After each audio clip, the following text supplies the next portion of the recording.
For the past 5 weeks where I didn't post any videos, I was catching up on all the visual novels I've been able to play for the past 5 years. I had stopped doing visual novel Let's Plays in 2017, because that content is obviously not safe. Too much fan service overall during the games. I tried everything to continue playing visual novels, but there is just no future of that content.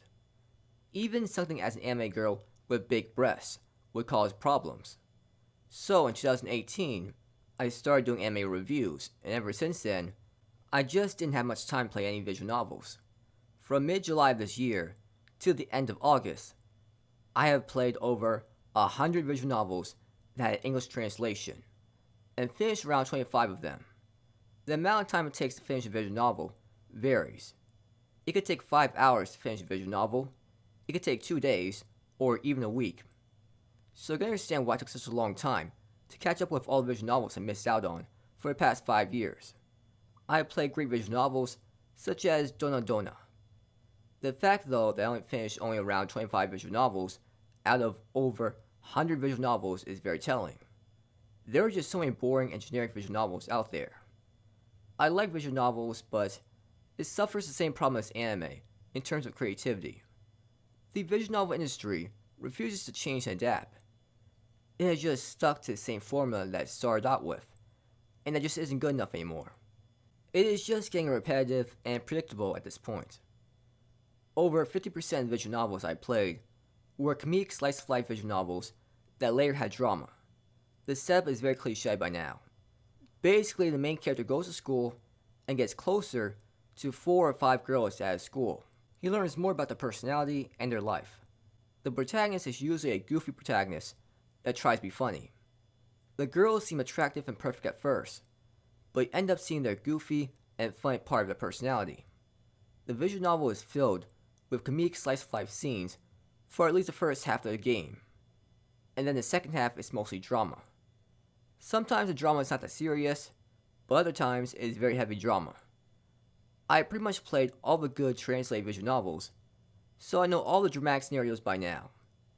It's usually something like the main character's love interest is moving away, the main character's love interest doesn't know what she wants to do with her future, there could be problems with love interest's parents, and in the most dramatic scenario, the main character's love interest is dying. That's not all the dramatic scenarios, but if you play about 20 visual novels, you'll pretty much see all the dramatic scenarios a visual novel usually uses.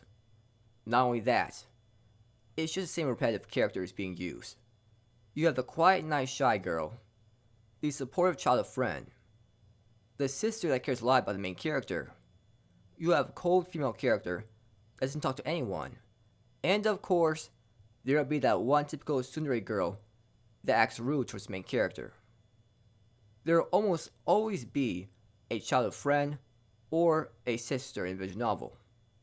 So it's just the same setup in terms of comedic slice-of-life moments that later turn to drama, the same dramatic scenarios, and the same kind of characters. It should be easy to figure out why I just don't like playing visual novels that much anymore.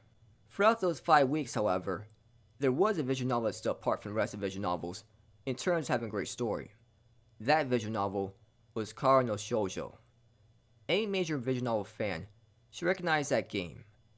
It's seen as one of the best visual novels out there, and certainly lived up to the praise it got. It's a visual novel like no other. You play a detective protagonist that goes around investigating the murders that take place within areas close to him. The characters are killed off in very disturbing ways that will make you sick to your stomach. You literally have to watch the characters suffer and then be killed off in very horrible ways. It is very hard to watch. Not only that, most of the female characters that get close to the main character get killed off in very disturbing ways. You have to see these female characters that you grow attached to die in a very painful way. And when I mean painful, I mean in the most disturbing way you can think of. It truly is a visual novel like no other, and just a very sad visual novel overall. There is just no visual novel that can match how disturbing it is. With Danganronpa, you discover characters' dead bodies, but you don't get to experience their last moments and their suffering. There are a couple of visual novels that are more violent than this, but those messed up visual novels didn't really have characters that grow attached to.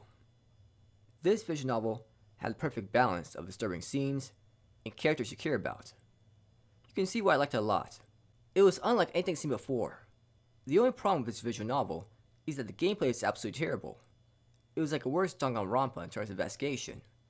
If you click on evidence in the wrong order, you'll get a bad ending.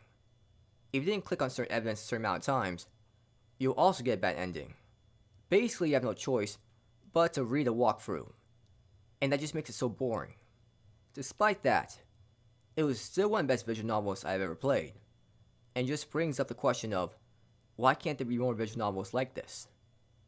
There is just so many good visual novels out there, like Steins Gate, Fullmetal Daemon Muramasa, Fate/stay night.